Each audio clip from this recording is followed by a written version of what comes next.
This week on the Digital Marketing Scoop, we're talking with David Petherick all about improving your LinkedIn presence.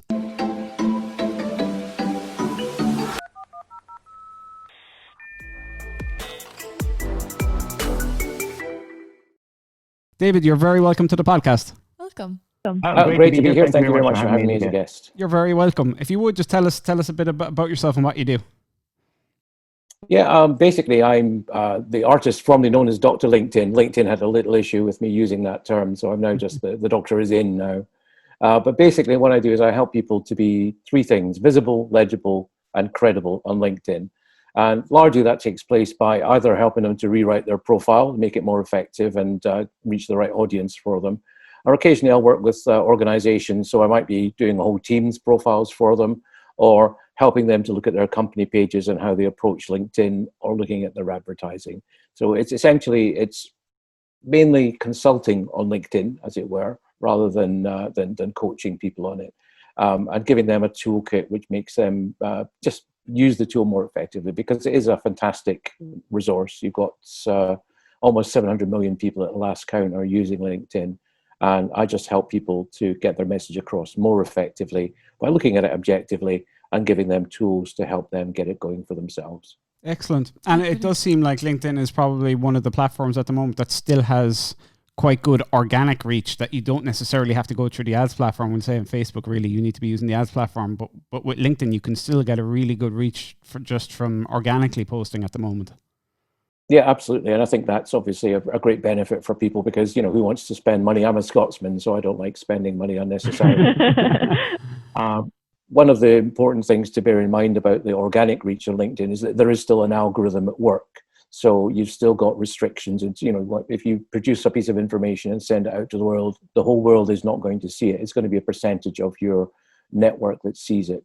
And then it will pick up signals as people share it, comment on it, and interact with it, so that it will then go to a broader audience. And there's a lot you can do as an organization to help that happen by having members of your staff interact with things and not just liking it, but adding a little bit of value with a comment.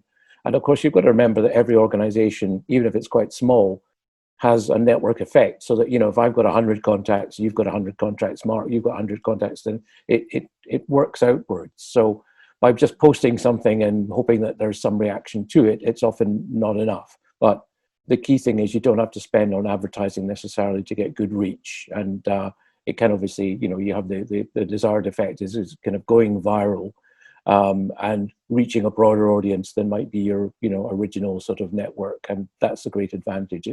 A lot of it is the serendipity of it, where you'll reach people who, because someone in their network mentions something, they then see you, they're more aware of you, they'll then maybe start to follow your company page, they'll start to follow individuals in your company or connect with them. And it's a long game, though. You're not going to get success overnight. You've got to really apply yourself to it. And I have a simple thing called a 5-a-day diet, which I recommend people follow, which is just 5 simple things to keep yourself in front of your network and keep sharing things with them. But organically, it's a lot better than most things like Twitter or Facebook are really, you've got to pay to play there. But it's still the case with LinkedIn that you don't need to do that. You mentioned 5 simple things there. Would you mind breaking those down for us? Yeah, if I can remember them, yes. Yeah, it's a very simple 1-page document that I have called the 5-a-day diet, and essentially it's about the first thing you've got to do is you've got to comment and share things, and you've got to be active by actually putting yourself above the parapet, and rather than just lurking, saying things and talking about things that may be of interest to your audience, rather than the danger is not to bang on about your own company or sell. You've got to get things that are relevant to what your service or your offering is for people. Just like real life networking. Exactly. Yeah. Don't just bang on about me. You've got to talk about things that will draw people in.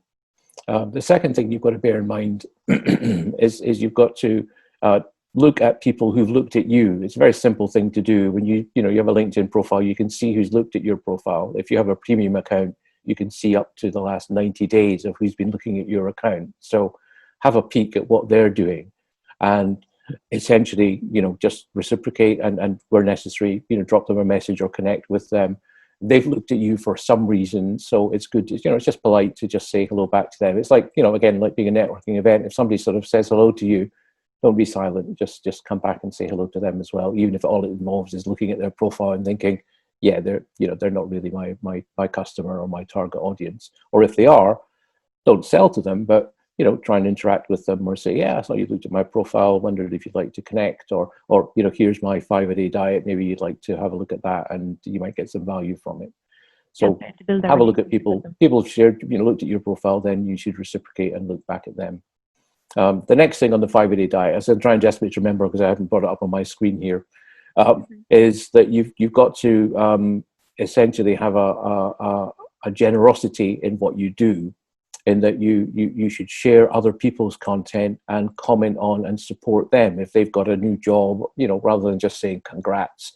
Add something a little bit more personal than that. Make it something that has been written by you rather than just suggested by an automated system. And just be a nice citizen and support people, help them, and like their stuff. It's good.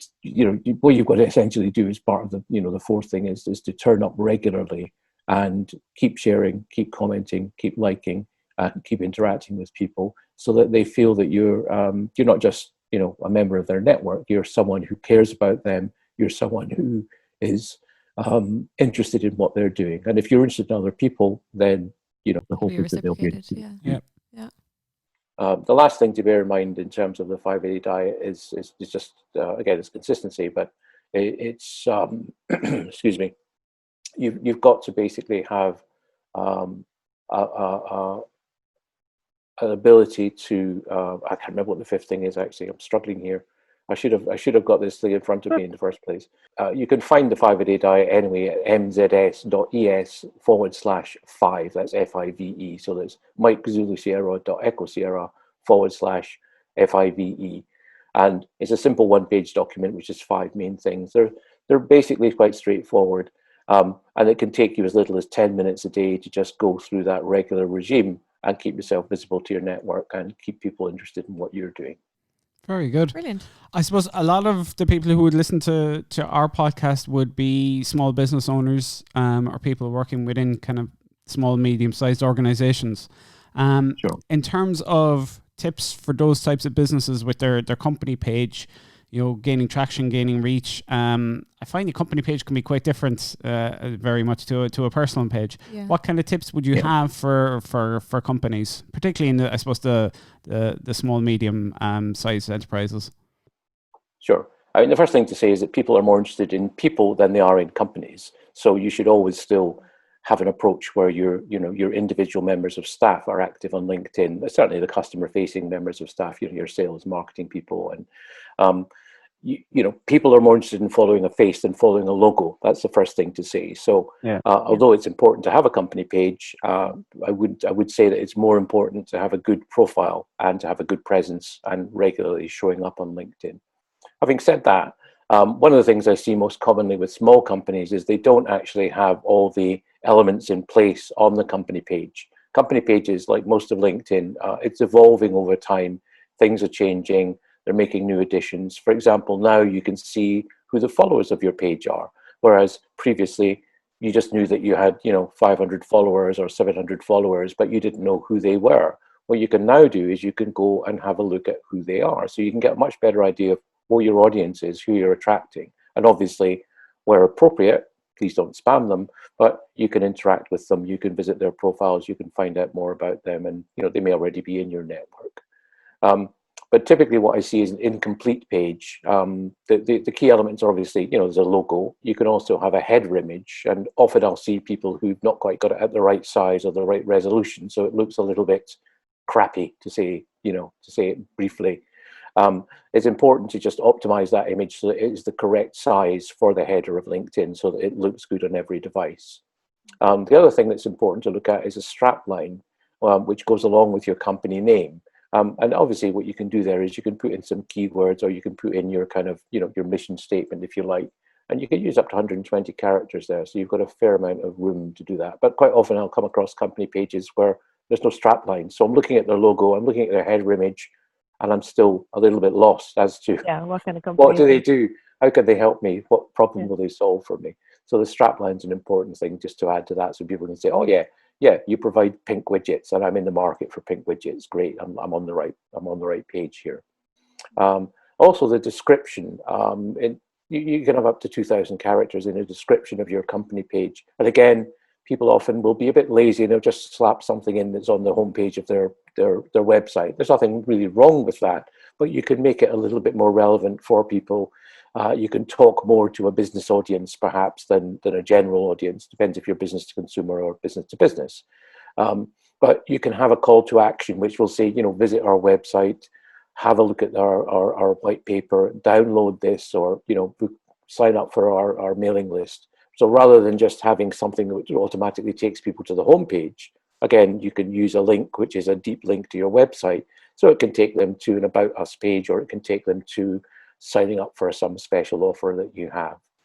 Another thing that's important to look at, and it's becoming more important over time, is hashtags, which you can link up to 3 hashtags to your company page. And the important thing about that is that people will then be able to find your company page based on the content that's related to these hashtags. And also what you can do is, as an individual, and you're the administrator of a company page, you can post updates as the company rather than as yourself. Again, the same rule applies, that people are more interested in people than they are in logos, but you can talk as a company and have a company voice on updates and on comments that you make on LinkedIn. But you can link these to hashtags, and obviously because you can use up to 3. My general rule is to say 2 of these hashtags should be about the topic or the area that you're working in. So for me, for example, it might be LinkedIn tips or LinkedIn as the topics. And then the 3rd hashtag, ideally, what you want to do is have your own kind of branded hashtag. So my branded hashtag is "The Doctor is in," so that people can then follow that hashtag and they can find a lot of my content and updates, which will help them to find out how to use LinkedIn better and give them tips and advice on it. Another thing that's worth thinking about is that you can, it doesn't often happen that people are aware of this, but you can now add events on LinkedIn, but you can also add the events to your company page. So people can, rather than just seeing it from an individual's update, they can see if you're having a webinar or you're doing a podcast or something like that. You can add it as an event on LinkedIn and showcase that on the page. The last thing I would say, which is the kind of hidden secrets of company pages, is something that's called showcase pages. So when you're looking at your company page, you have an admin menu on the right-hand side, and buried underneath that, there is a thing which says add a showcase page.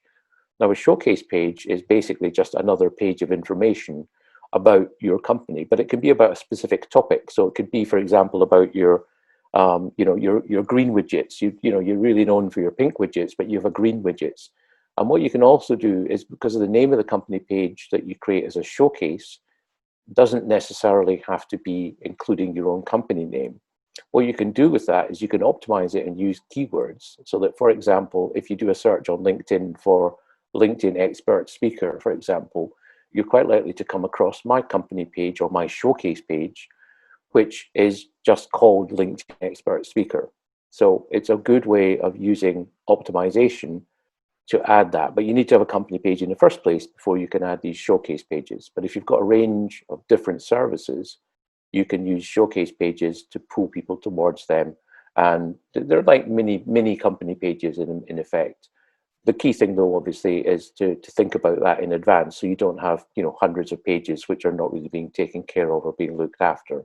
But it is quite often overlooked. People are not aware of the fact that you can add more than one piece of information about your company. So you can talk about a particular service or a particular geographical area that you service. And it can be very, very good in terms of search visibility on LinkedIn. Cool. Search engine optimization specifically for LinkedIn. I like it. Yeah, it can be very effective. So, David, I suppose one thing is, and we probably see this an awful lot because the industry we're in, we're constantly getting bombarded with private messages selling things, basically. Are people looking to... It's LinkedIn is obviously, it's an amazing platform for prospecting.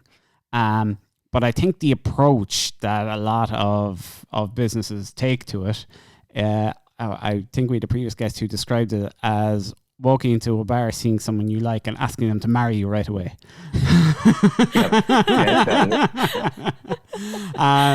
And that could work, but not very often. yeah. I mean, some people say sales is a numbers game, but yeah, it's probably not the best approach to prospecting on LinkedIn. Would you have any tips for people around that? And I suppose, look, a lot of it's probably going to come back to that generosity, to that reciprocity, to helping people. Yeah. But if there is anything in that area that you would recommend for, I suppose, for either biz dev people or sales people or marketing people who are using LinkedIn for that purpose. Sure. I just said, don't ask them to marry you on the first date. It's not going to work very well, and you'll get a lot of rejections. What I've seen as an increasing trend, just in terms of people trying to connect with me, is that they're basically doing a sales pitch in their first connection request. You can just click to connect and leave it blank, and that's the default setting. But most people, in order to get more effective approach, will personalize that first invitation, and they'll say something relevant to that. It's a good idea to show that you've read the profile, to personalize it by saying, hi David, I see we've got a number of connections in common, and I'm interested in really learning more about how I can make my profile better. So I'd love it if we could connect, and leave it at that. Don't throw in a URL saying, here's more, here's where you can download my free ebook. It really just puts people off. And ideally, what you also want to do is to give them the opportunity to respond to something that you've asked them about. So think about it as the first thing that you say when you're meeting someone, for the first time. What you remember networking events, way before lockdown. You wouldn't come up to somebody and start banging on about what your company does and what you can. You've got to be a little bit more gentle, and you've got to find out more about that person and what they're relevant. So ask them questions which are maybe not strictly relevant to what you're trying to sell, but are guiding them in that direction. Often it's a good idea to have on your profile to give them good reasons to connect with you. So you could have collateral, and you can showcase images, you can showcase web pages on your profile. You can show people that you've got white papers or downloads that they can receive from looking at your profile, because the natural thing that people tend to do is, rather than just reading the connection request and saying, oh, that sounds fine, I'll connect, the curiosity factor builds up, and so they'll take a look at your profile first. And if you look like you're a reasonably well presented person, you've got a good profile photograph, you've maybe personalized the header image as well, you've got a good about section which tells what you do, and they can say, they can also look at your interactions that you've had with people. They can look at the history of what you've been talking about. And if all you're ever doing is banging on about yourself and trying to sell things and trying to barge into conversations, they're not going to be really, in the mood for connecting with you, because nobody wants to be sold to. Everyone knows that we're here to do business. That's what LinkedIn is, a business network. So everyone understands that that's in the back of your mind, but it should stay firmly in the back of your mind until you've properly qualified someone as are they a marketing qualified lead, to use a marketing terminology. You don't know that at the first conversation. You don't know that maybe until the second or third conversation.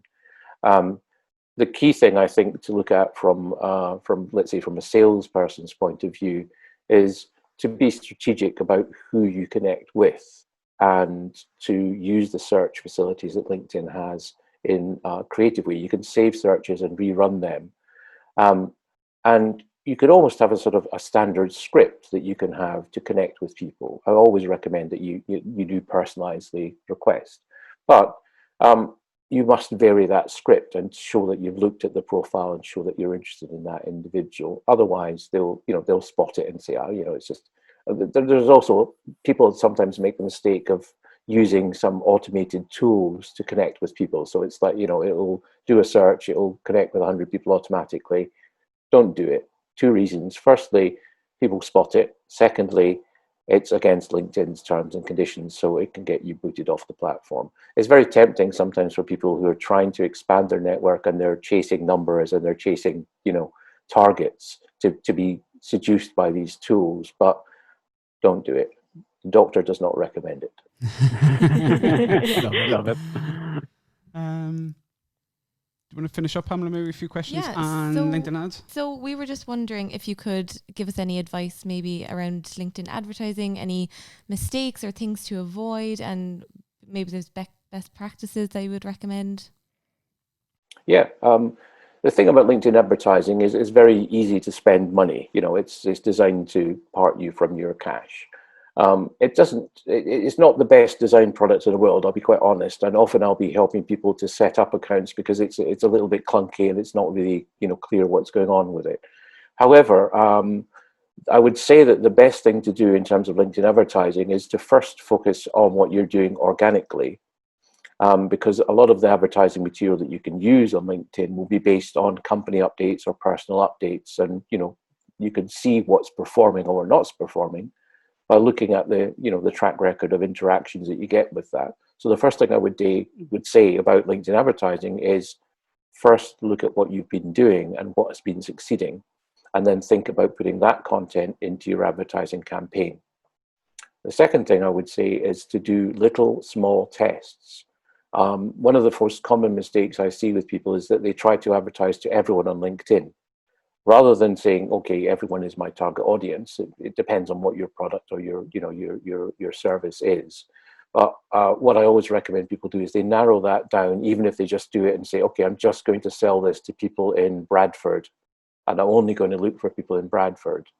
What that does is it narrows it down geographically, or you can do it by sector, or you can do it by job title, and you can combine a number of different factors. So what you can actually do is narrow down your audience to something as small as roughly 300 people. So try a small test, which might be a couple of thousand people in a specific area, and see what happens with that small test. Firstly, you're going to save money because you're not spending it on reaching the world, and you're not going to blow your budget in the first couple of days.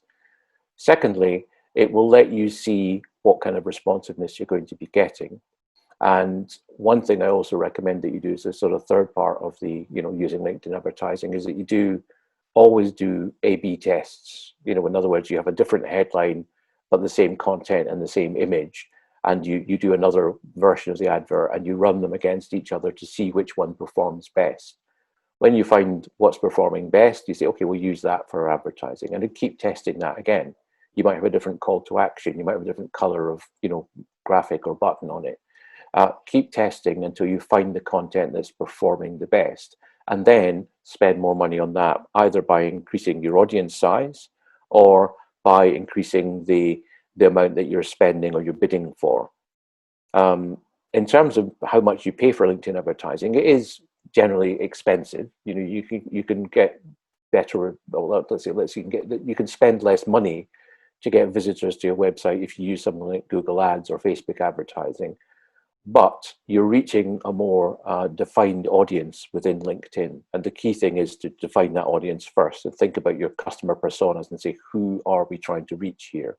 I still get quite a lot of companies advertising great medical procedures or, a new analgesic service. And it's completely irrelevant. They see the word doctor in my job title, or they see it in my company page title. And then they assume that I'm a medical doctor. Disclaimer, I'm not a medical doctor. I do have an honorary degree and I am a doctor, but I'm not a medical doctor. But still people try to reach me and they're not using the right criteria. They're not using the right industry because I'm not in the medical industry. It's a very straightforward search facility that you have within the advertising to say, this is who I want to reach. So do it to small numbers first, test it out first. Try it out on a small, cheap audience. The other thing you can do with this is rather than paying for clicks, you can pay for 1,000 impressions, which is in the first stages is much more valuable because you want to reach as broad an audience as you can and see what they're clicking on, what they're interested in. And then you can devise a better campaign which you can roll out into more geographies or to a broader audience or to different industries or so forth. It's quite a sophisticated tool. And like Facebook advertising, you can hone it down to a very specific audience, a very small audience to see, these are the people I want to reach. Occasionally I'll do consulting for companies and help them with LinkedIn advertising. There's a company that I've been working with for a number of years now. And their target audience is actually really quite small. It's maybe 3,000 or 4,000 people globally. And they spend £50 or £60 a month reaching that audience, and that's all they're interested in reaching, because they have the right job title in the right industry, and they know what content is performing best for them. They have different campaigns for Eurasia, for the Americas, and specifically for the UK, because they're a UK-based organization. But they're getting very good results, spending very small amount of money, and it is expensive in relative terms, but it doesn't mean that you need to spend a lot of money to get your audience. There are also quite a lot of different types of advertising that you can produce for LinkedIn. You can have text-only adverts, you can have kind of videos, you can have different types of content. There's also one which is quite interesting to look at for lead generation, where, for example, you might have a download or a white paper that you want to give people, but you're going to ask them for their details in the same way that you do on a website. You'd have a form, and you fill in the form, and you get your reward by getting your PDF file or whatever it may be. But what you can do with LinkedIn is you can have a lead generation tool where I just have to, as a user, just click once, and it will fill in all the fields from my LinkedIn profile, and then it sends it to you. So it's a very good way of getting good qualified leads without either the friction of someone having to fill in all their details, or the problem of people filling in inaccurate details. There's nothing worse than getting somebody filling in a form and they fill in an incorrect name or an incorrect country or a phone number, or they might even get their email address wrong. So then both people end up being frustrated. So I would say that you've got to take a very sort of slow approach to it, and build up from a small audience to a large audience gradually, and test different types of content. That's the best way to approach it. And in the first place, you should only be using the kind of content that you know is already performing well from your organic results that you looked at and monitored. Some fantastic advice there, I think, for small, medium businesses. David, thank you very much for all that. If people are looking for you, I think I can guess the answer to this question, but if people are looking for you, where can they find you? Well, they can find David Petherick on LinkedIn, but it's a slightly tricky surname to spell. But you can find lots of details on my website, which is at doc.scot. That's doc.scot. I'm Scottish, I'm a doctor, so that's where I live. Brilliant. And we'll put the links below in the show notes as well for people. Yeah, absolutely. And I've got a number of interactive online documents which are available. If you look at my profile on LinkedIn, you'll find them. You'll also find them on the website. So I've got my 5-a-day diet, which is a simple one-page download, but there's an interactive version which gives a bit more background. I've also got sort of 10 top tips for a better profile. And I also have a rather frightening document, which is the 10 worst mistakes that people make on LinkedIn. So it's basically also, it doesn't just say this is what you shouldn't do. It tells you how to avoid doing it and how to do it in a better way. Fantastic. Brilliant. David, thanks so much for joining us today. Very nice to be with you. Thank you very much indeed. Bye for now. That's been this week's episode of the Digital Marketing Scoop.